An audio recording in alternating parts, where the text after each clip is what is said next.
My name is Margaret, and I turned 64 last month. It was my first birthday since Harold passed away 6 months ago, and I'll be honest with you, I wasn't expecting much. Birthdays feel different when you've lived through 64 of them, and even more different when the person who remembered every single one is no longer there to remind you how precious each year truly is. But then Jessica called. Jessica is my daughter-in-law, married to my son David for 8 years now. She's 32, works in marketing, and has always been, well, let's just say she's never been particularly warm toward me. Not hostile exactly, but there's always been this distance, this cool politeness that makes every conversation feel like we're reading from a script neither of us particularly enjoys. So when she called me the night before my birthday, her voice unusually bright and energetic, I was surprised. "Margaret, hi, I hope I'm not calling too late." I glanced at the clock. It was barely 7 in the evening, but since Harold died, 7 felt late. Everything felt late these days. "No, dear, not at all. How are you?" "I'm wonderful. Listen, I've been thinking about your birthday tomorrow, and I really want to do something special for you. I know this year is different. Different, that was one way to put it. This year was empty, quiet, and filled with the kind of silence that makes you question whether you've become invisible." "That's very thoughtful of you, Jessica, but you really don't need to." No, I insist. I want to take you to lunch, somewhere nice. My treat, it'll be good for you to get out of the house." I paused, holding the phone a little tighter. Getting out of the house? As if I were some kind of shut-in, some fragile thing that needed coaxing into sunlight. But the intention seemed genuine, and after months of eating dinner alone, the prospect of sharing a meal with someone, anyone, felt like a small gift. "That sounds lovely, Jessica, thank you." "Perfect, I'll pick you up at 11:30. Wear something nice, okay? I want this to be special." Something nice? I looked down at what I was wearing, Harold's old cardigan over a simple house dress. I hadn't worn something nice in months, but for lunch with Jessica, for what felt like the first genuine gesture of kindness since the funeral, I could make an effort. "Of course, I'll be ready." "Great, see you tomorrow, Margaret. Happy early birthday." The line went dead, and I sat there in my quiet living room, feeling something I hadn't felt in a very long time, anticipation. I should have known better. The next morning, I woke up with more energy than I'd had in months. I actually hummed while I made my coffee, Harold's favorite song, the one he used to sing while shaving. I chose my navy blue dress, the one he always said brought out my eyes, and I even put on lipstick. When I looked in the mirror, I saw glimpses of the woman I used to be, before grief made me smaller, quieter, more invisible. At 11:20, I was waiting by the front window, watching for Jessica's car. She arrived exactly on time. Punctuality was one of her better qualities, driving her pristine white SUV that always looked like it had just been detailed. I grabbed my purse and locked the front door, feeling oddly formal about the whole thing. When was the last time someone had picked me up to go somewhere? When was the last time someone had made plans that included me? Margaret. "You look lovely," Jessica said as I climbed into the passenger seat. She was wearing workout clothes, expensive ones, the kind with designer logos, and her hair was pulled back in a sleek ponytail. She looked fresh-faced and energetic, like someone heading to a gym class rather than a birthday lunch. "Thank you, dear, you look comfortable." She laughed, but there was something sharp about it. "Oh, this is fine for where we're going." "You'll say, where we're going?" The phrase sat strangely with me, but I pushed the feeling aside. Maybe it was somewhere casual, somewhere that didn't require her to dress up. That was fine. I was just grateful for the company. We drove through the familiar streets of our neighborhood, past the coffee shop where Harold and I used to share the Sunday paper, past the park where we'd walked every evening for 37 years of marriage. But instead of turning toward downtown where most of the restaurants were, Jessica kept driving toward the outskirts of town. "Where are we heading?" I asked, trying to keep my voice light. "You'll see, it's a surprise." "A surprise?" I smiled despite the growing unease in my stomach. When was the last time someone had surprised me with anything other than bad news? We drove for another 15 minutes, past strip malls and gas stations, past the kinds of places you drive through rather than to. The neighborhoods grew sparser, the buildings more institutional, and then Jessica slowed down and turned into a long, curved driveway lined with perfectly manicured hedges. At the end of the driveway sat a large, low building made of beige brick and dark windows.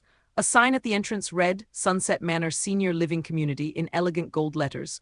My heart stopped. "Jessica," my voice came out smaller than I intended, "what is this?" She parked the car and turned to face me, her expression shifting into something I'd never seen before. Professional, clinical, like she was delivering a presentation. "Margaret, David and I have been talking, and we think it might be time to start exploring some options for you." "Options?" The word felt like ice in my chest. "I don't understand." "Well, you've been so isolated since Harold died. You barely leave the house, you don't have many friends, and David worries about you being alone in that big house. We thought maybe you'd like to see what kinds of communities are available for people in your situation." "My situation? Widowhood, apparently, was now a situation that required management. You thought my birthday would be an appropriate time to tour a nursing home. Jessica's smile faltered slightly, but she recovered quickly. It's not a nursing home, Margaret. It's assisted living. Very different. And I thought it would be less pressure if we just came to look around, you know? No expectations, no pressure from David or anyone else. Just the two of us exploring options. I stared at her, trying to process what was happening. This morning, I had put on lipstick and my best dress for a birthday lunch with my daughter-in-law. Now I was sitting in the parking lot of a senior facility, being told that my life had become a problem requiring a solution. I don't want to explore options, Jessica. I want to go home. Oh, come on, we're here now. And I made an appointment. The director is expecting us. An appointment, she had made an appointment. This wasn't a spur-of-the-moment idea or a spontaneous suggestion. This was planned, calculated. My birthday surprise was a tour of where my son and his wife thought I belonged. You made an appointment. I repeated the words slowly, letting them settle into the space between us. For my birthday. Margaret, please don't make this harder than it needs to be. David and I are trying to help you. Help me what? Disappear. That's not fair. Isn't it? I turned to look directly at her, seeing clearly for the first time the woman my son had married. You called me last night and told me you wanted to celebrate my birthday. You told me to wear something nice. You made me believe that someone cared enough to spend time with me on the anniversary of my birth. And instead, you drove me to a place where people go to die. That's dramatic. Is it? Tell me, Jessica, what exactly were you planning to say to me once we got inside? Were you going to pretend to be impressed by the facilities? Were you going to suggest I might be happier here than in the home I've lived in for 40 years? Were you going to help me fill out applications? She was quiet for a long moment, her hands gripping the steering wheel even though the car was parked. When she finally spoke, her voice was different, harder, more honest than I'd ever heard it. Margaret, I'm going to be direct with you because I don't think anyone else will be. David is worried about you, yes, but he's also worried about us, about our future. You're sitting in that house all alone, barely taking care of yourself, not contributing anything to anyone. You're not living, you're just existing. And frankly, it's becoming a burden. There it was, the truth, clean and sharp as a blade, a burden.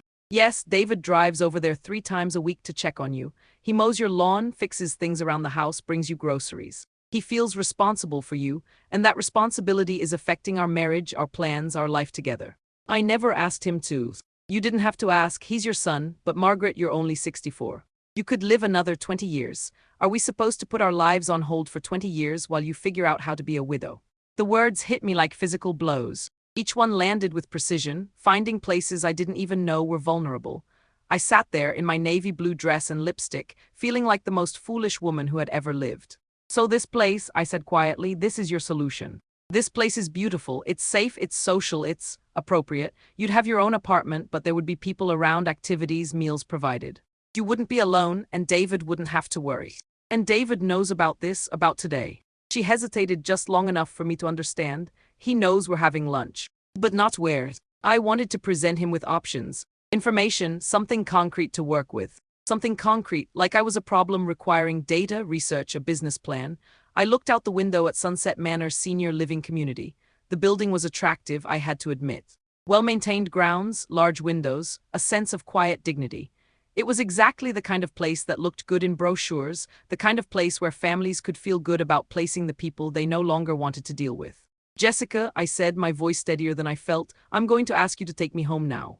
But we're here and the appointments. Take me home. She sighed, the kind of sigh that suggested I was being difficult, unreasonable, stubborn in the way that old people are expected to be stubborn. Fine, but Margaret, you need to think about this seriously. This isn't going away. She started the car and we drove home in silence. The neighborhoods that had felt familiar on the way out now felt foreign, like I was seeing them through different eyes. Everything looked the same, but I was different now. I understood something about my place in the world that I hadn't understood that morning. When Jessica dropped me off at my house, she didn't get out of the car. She didn't walk me to the door or wish me a happy birthday again. She just waited while I gathered my purse and climbed out of her pristine white SUV. Margaret, she said as I closed the car door, think about what I said, okay? This could be a good thing for everyone. I nodded, not trusting my voice, and watched her drive away. Then I walked into my house that I'd lived in for 40 years, and sat down in Harold's chair and cried. I cried for the birthday that had been stolen, for the humiliation of sitting in that parking lot, for the casual cruelty of someone who could plan such a thing and call it kindness. But mostly I cried because somewhere in the middle of that conversation I had realized something that changed everything. They had made a mistake.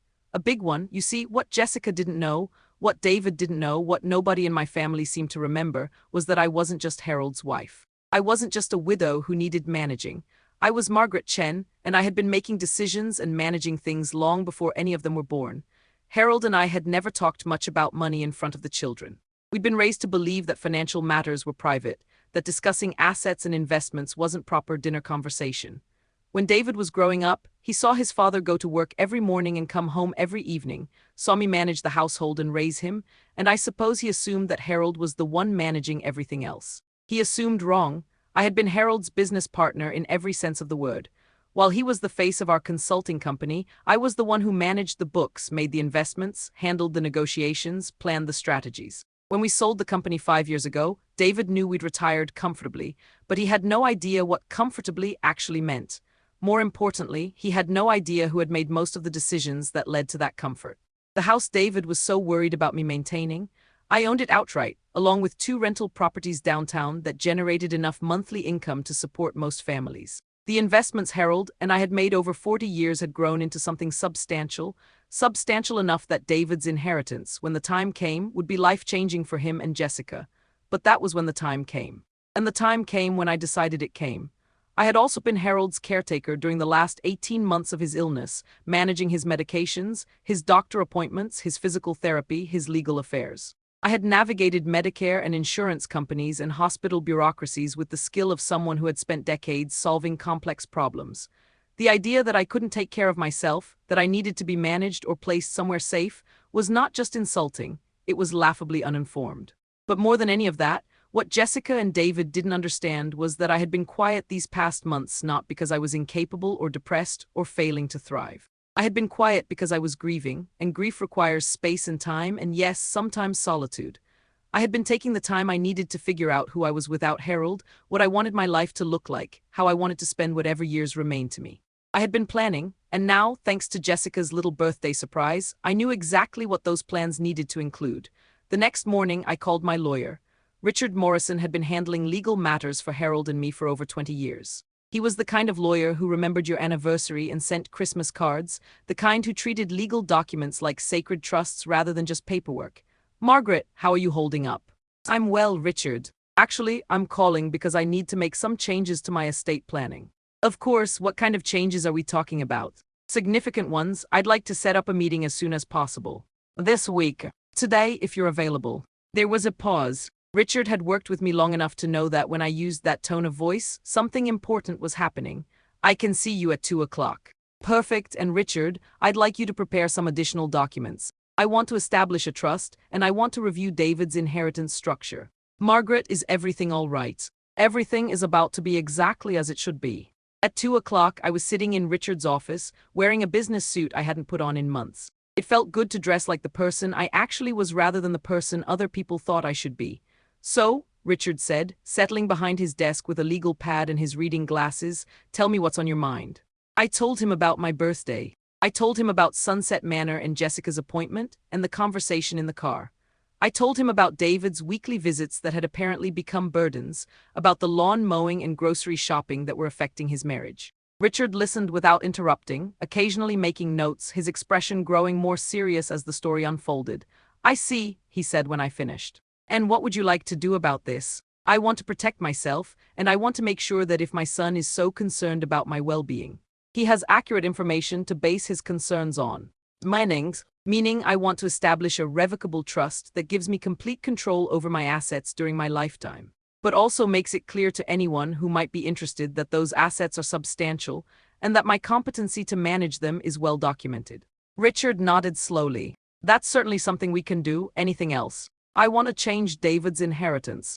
In what way? Currently, he's set to inherit everything when I die. I want to change that to a conditional inheritance. What kind of conditions? I had been thinking about this all morning, and the answer came easily. I want his inheritance to be contingent on his treating me with respect and dignity for the remainder of my life.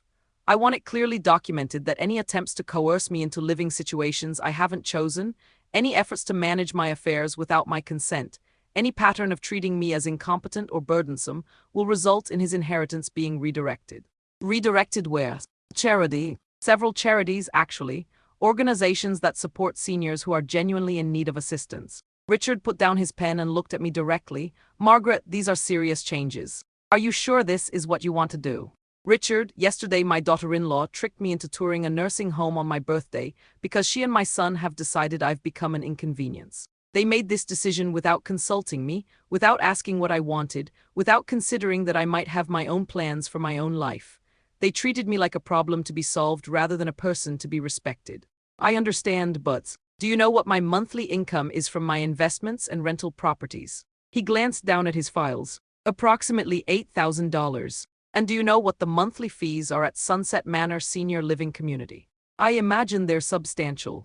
$4,500. For a one-bedroom apartment with meals and basic services, nearly double that for anything resembling luxury. Richard was quiet, processing the implications, so they want to spend my money to put me somewhere convenient for them. That does seem to be the case. Then yes, I'm sure this is what I want to do. I want to make it clear to my son that his mother is not a burden to be managed, and I want to make sure that if he continues to treat me as one, there will be consequences. All right, let's talk about the specific language you want to use.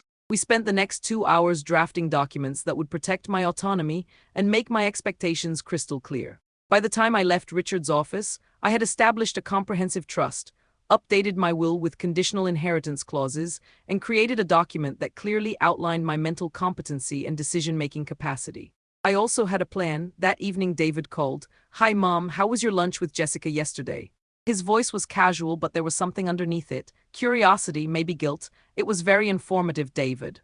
Good. She said you guys had a nice time. Jessica had lied to him, of course she had. Did she tell you where we went? Just out to lunch somewhere, why? So he really didn't know.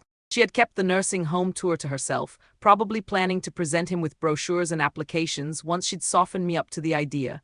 No reason. David, could you come over tomorrow evening? There are some things I'd like to discuss with you. Things? What kind of things? Is everything okay? Everything is fine. I just have some information to share with you about my future plans. Your future plans? Yes, could you come around 7? And bring Jessica. I'd like both of you to be here. There was a pause. Mom, you're making me nervous. There's no need to be nervous, David. I just think it's time we all had a clear understanding of where things stand. Okay, we'll be there. The next evening at exactly 7 o'clock, David and Jessica arrived. David looked worried, the way he'd looked as a child when he'd been called to the principal's office. Jessica looked wary, her eyes scanning the living room as if she were already mentally rearranging the furniture. Sit down, I said, gesturing to the sofa. Can I get you anything to drink? Mom, just tell us what's going on, David said. Jessica said you seemed upset yesterday. Jessica shot him a look, but he missed it. I wasn't upset, David, I was enlightened. I sat down across from them, a folder of documents in my lap. Jessica, would you like to tell David where you took me for my birthday lunch? Her face went pale, but she lifted her chin defiantly. I think there's been a misunderstanding. Have there been? Let me make sure I understand correctly. I opened the folder and pulled out a printed sheet. This is information about Sunset Manor Senior Living Community. According to their website, they offer tour to prospective residents and their families every Tuesday and Thursday at noon. David frowned. What does that have to do with anything? Yesterday was Tuesday. Jessica picked me up at 11:30, drove me to Sunset Manor, and informed me that you both think it's time for me to start exploring options for my living situation. David's face went through several expressions before settling on confusion. What, Jessica, what is she talking about? Jessica's composure cracked slightly. David, I was trying to help. Your mother has been so isolated and you've been so worried about her, and I thought.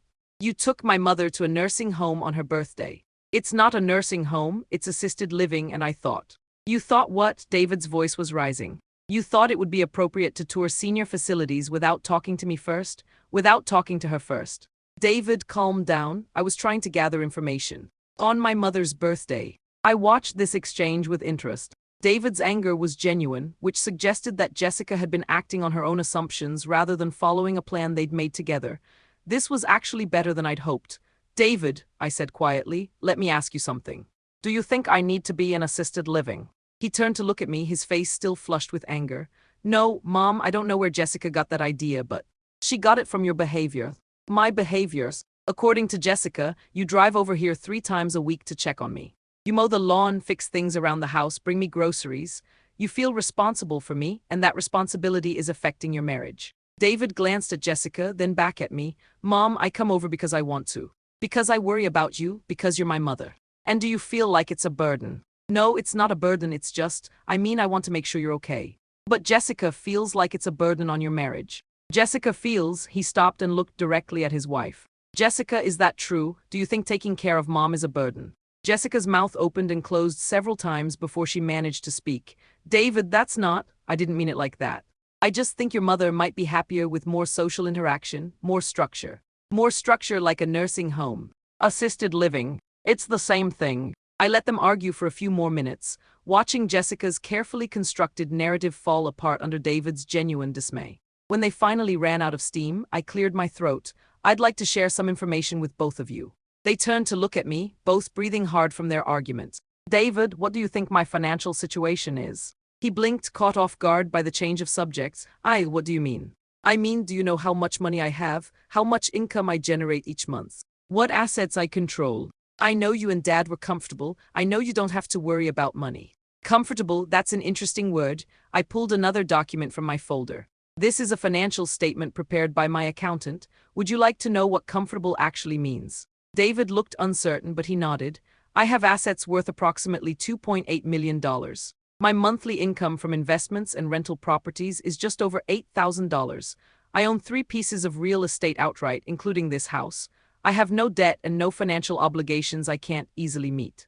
The room was completely quiet. I also have a master's degree in business administration, 40 years of experience running a consulting company, and a documented history of managing complex financial and legal affairs. I spent the last 18 months of your father's life navigating medical and insurance bureaucracies, while simultaneously caring for him at home and managing our business interests. I paused to let this sink in. So when Jessica suggests that I'm not taking care of myself, that I'm barely existing, that I need structure and supervision, she's not just wrong about my capabilities. She's demonstrating that she has no idea who I actually am. Jessica's face was now completely white. David looked like he was trying to solve a math problem he didn't understand. Mom, he said slowly, I didn't know. I mean, I knew you helped Dad with the business, but I didn't realize. You didn't realize that I was the business in many ways? That's understandable. We never talked about money in front of you, and your father was the public face of the company. But David, I've been making decisions and solving problems long before you were born, and I'll be making them long after. Well, for as long as I'm capable. I pulled out the final set of documents, which brings me to these. Yesterday, after my enlightening lunch with Jessica, I met with my lawyer. I've made some changes to my estate planning. Changes? I've established a trust that gives me complete control over my assets during my lifetime and clearly documents my competency to make decisions about my own care and living situation. David nodded slowly. That makes sense. I've also changed your inheritance structure. Both of them froze. Your inheritance is now conditional, David. It's contingent on your treating me with respect and dignity for the remainder of my life. Mums, let me finish. Any attempts to coerce me into living situations I haven't chosen, any efforts to manage my affairs without my consent, any pattern of treating me as incompetent or burdensome will result in your inheritance being redirected to charities that support seniors in genuine need. You can't be serious. I'm completely serious. I've also documented that if anyone in my family attempts to have me declared incompetent or tries to gain power of attorney over my affairs without clear evidence of my incapacity, the same consequences will apply. Jessica found her voice. Margaret, this is vindictive. Is it, or is it protective?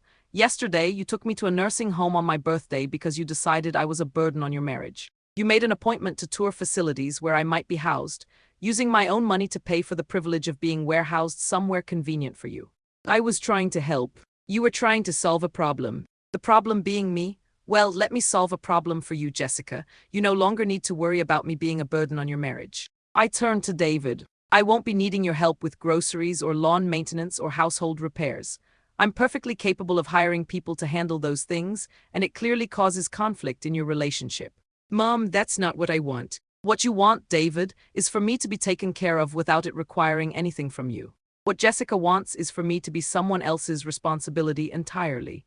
These changes to my estate planning ensure that I remain my own responsibility, which is exactly where that responsibility belongs. I closed the folder and set it aside. The conditional inheritance is not a threat, David. It's a clarification.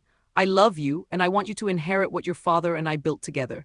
But I want you to inherit it as a son who respects his mother, not as a son who sees his mother as a problem to be managed. David was quiet for a long time, staring at his hands. When he finally looked up, his eyes were bright with something that might have been tears. Mom, I never saw you as a problem. I was just worried about you. You seemed so sad, so isolated, and I didn't know how to help. The way to help David was to ask me what I needed instead of deciding what I needed. I know that now. I turned to Jessica. And Jessica, the way to help was to recognize that your husband's relationship with his mother is not a threat to your marriage unless you make it one. She was quiet, but I could see her processing everything that had happened in the last 48 hours. Jessica, I said more gently, I understand that having an aging parent in your life feels complicated, but I'm not aging at you.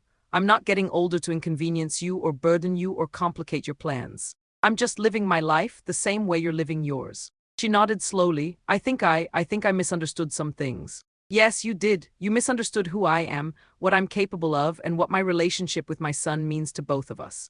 I stood up and walked to the window, looking out at the yard Harold and I had landscaped together over 40 years of marriage. I've been quiet these past months, and I understand how that might have looked like depression or incapacity to people who don't understand grief, but I haven't been falling apart. I've been figuring out who I am without Harold, what I want the rest of my life to look like, how I want to spend my time and energy. I turned back to face them, and what I've figured out is that I want to spend it as myself. Not as someone's burden, not as someone's problem to solve, not as someone who needs to be managed or placed or taken care of. I want to spend it as Margaret Chen, a woman who is perfectly capable of making her own decisions about her own life. David stood up and walked over to me. For a moment I thought he might be angry, but instead he put his arms around me and held me tight. I'm sorry, Mom. I'm sorry I didn't ask what you needed. I'm sorry I assumed things. I'm sorry about yesterday. I hugged him back, feeling some of the tension of the past 2 days start to dissolve. I know you were trying to help, sweetheart, but the best way to help me is to let me be who I am. When David stepped back, Jessica was standing too, looking uncertain but no longer defensive. Margaret, she said quietly, I owe you an apology. Yesterday it was wrong, I was wrong. I made assumptions about you and your situation that were completely off base. Yes, you did. I don't know how to. I mean, is there a way to fix this? I considered her question. Jessica was young, ambitious, focused on building a life with my son. She had made a serious error in judgment, but it came from ignorance rather than malice. And if David was going to have a successful marriage, I needed to find a way to coexist with the woman he'd chosen. Jessica, do you know what I did before I retired? I know you helped Harold with his business. I ran a consulting company that specialized in helping organizations solve complex problems. I spent 40 years teaching people how to identify what wasn't working in their systems and figure out how to fix it. She nodded, not sure where I was going. Yesterday, you identified what you thought was a problem, an isolated, incapable older woman who was burdening her son. Your solution was to move the problem somewhere else. But you misidentified the problem. What was the real problem? The real problem was communication. David was worried about me, but he didn't know how to talk to me about his concerns. You were feeling burdened by his sense of responsibility, but you didn't know how to talk to him about your needs. I was grieving and quiet, but I didn't know how to communicate that grief doesn't equal incapacity. Jessica was listening intently now. The solution isn't to move me somewhere else. The solution is to figure out how we communicate better as a family. Jessica looked thoughtful. So what does that look like? It looks like David calling me when he's worried instead of just showing up to fix things. It looks like asking me what I need instead of assuming what I need. It looks like recognizing that I might actually enjoy some of the things he does for me, but that I'm also capable of taking care of myself. I turned to David. And it looks like you understanding that your wife has needs too, and that part of being married means finding ways to balance your responsibilities to your mother with your commitment to your marriage. But how do we do that without anyone feeling like they're not important? By talking to each other, by being honest about what we need and what we can offer, by remembering that we're all adults who are capable of solving problems together. I walked back to my chair and sat down, feeling suddenly tired. The adrenaline that had carried me through the past 2 days was starting to fade, leaving behind the weight of everything that had happened. David, Jessica, I want you both to understand something. I changed my estate planning not to punish you, but to protect myself. Yesterday showed me that I can't assume my wishes will be respected just because I'm your mother. I need to make sure my autonomy is legally protected. Will you change it back? David asked quietly. That depends. On what? On whether you can demonstrate that you understand who I am and what I'm capable of. On whether you can treat me like an equal rather than a dependent. On whether you can accept that my life choices are mine to make. David nodded slowly. I think I can do that. I want to do that. I looked at Jessica. And what about you? I think I need to get to know you better, she said. I think I made assumptions about who you are based on Well, based on stereotypes about widows and older women, that was wrong. Yes, it was. Could we try again, maybe have an actual birthday lunch sometime, somewhere that's actually a restaurant? Despite everything, I smiled. I'd like that. Good, and Margaret, I want you to know that I never meant to hurt you. I thought I was helping, but I understand now that I was being presumptuous and disrespectful. Apology accepted, Jessica, but I want you to remember this feeling the next time you're tempted to make decisions for someone else without consulting them. I will. We sat in silence for a few minutes, all of us processing what had happened and what it meant going forward. Mom, David said finally, can I ask you something? Of course. Are you lonely? I mean, are you happy living alone, or would you actually like more social interaction? It was a good question, an honest question, and it deserved an honest answer. Sometimes I'm lonely, I said. I miss your father every day, and there are times when the quiet feels too big. But David, there's a difference between being lonely and needing to be rescued from loneliness. What's the difference? The difference is choice. There are things I can do about loneliness when I'm ready to do them. I can join groups, take classes, volunteer, travel, make new friends, but those are choices I need to make for myself when I'm ready to make them. And are you ready? I'm starting to be ready. Yesterday, actually, helped me realize that I've been grieving for 6 months and maybe it's time to start living again. But living again doesn't mean being managed by other people. It means choosing how to engage with the world on my own terms. Jessica leaned forward. What would that look like? Well, for starters, I've been thinking about doing some consulting work again. There are a lot of small businesses that could use help with strategic planning, and I miss using my brain for complex problems. That sounds amazing, David said, and I could hear the surprise in his voice. I didn't know you were thinking about working again. There are a lot of things you don't know about what I'm thinking, David. That's not a criticism, it's just a fact. I'm still figuring out what I want my life to look like.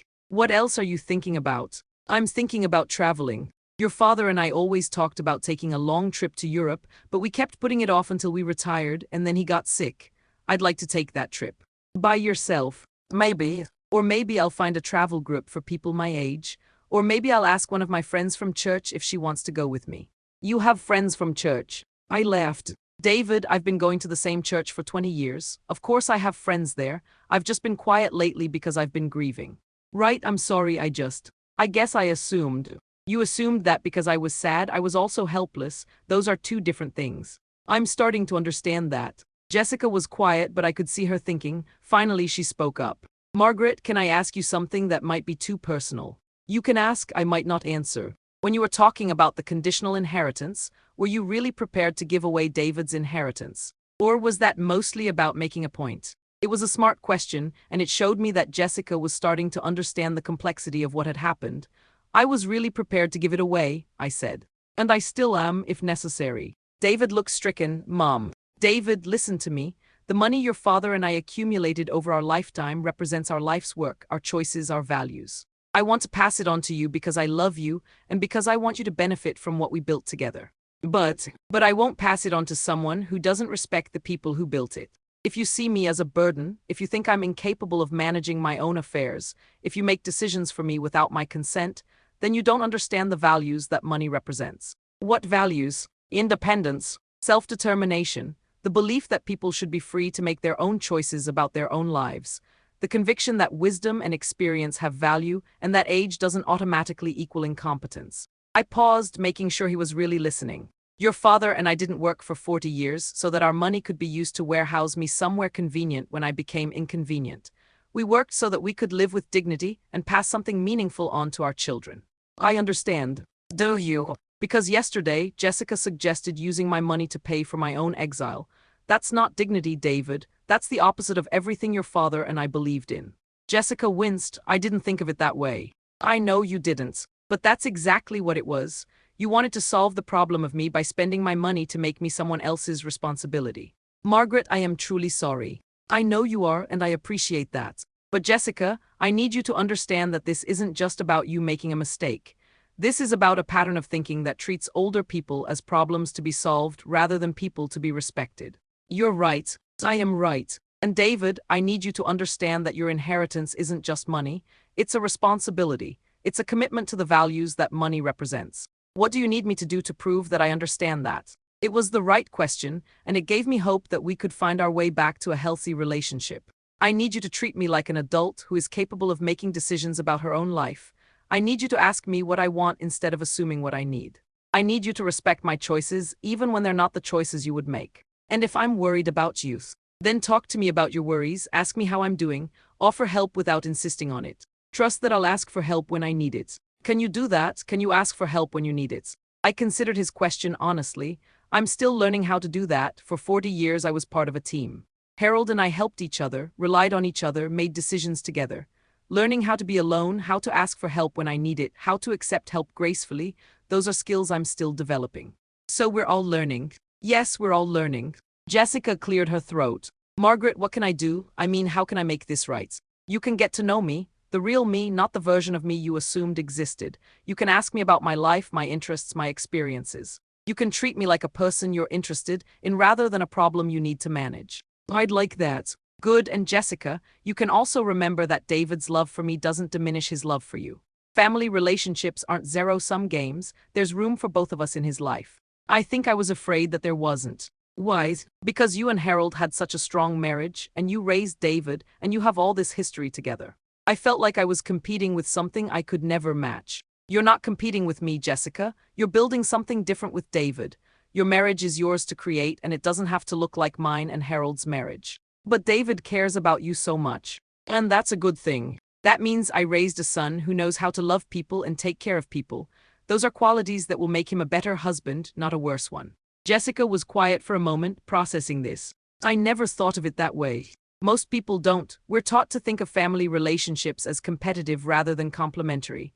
But the truth is, a man who treats his mother well is more likely to treat his wife well, not less likely.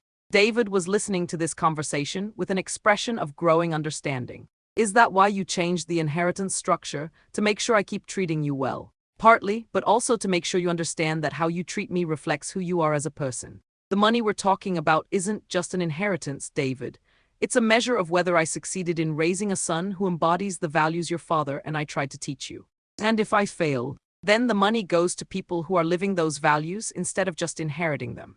He nodded slowly. That's actually pretty smart. I've been making smart decisions for a long time, David. That's not going to change just because I'm a widow.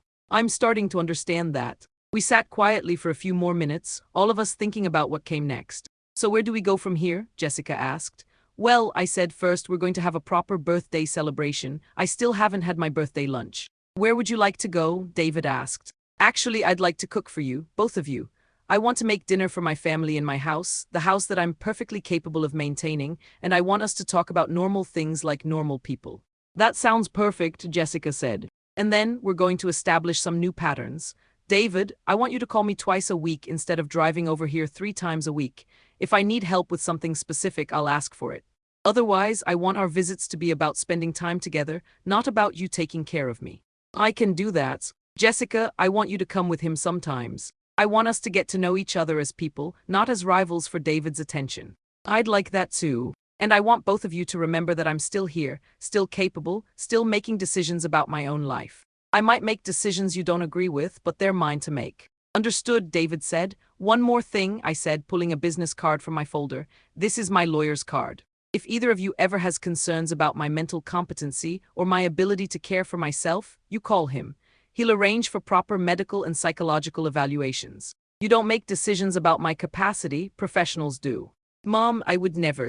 David, yesterday you might have said you would never let your wife take me to a nursing home on my birthday, but it happened. So now we have clear procedures for how to handle concerns about my welfare. He took the card and nodded. Fair enough.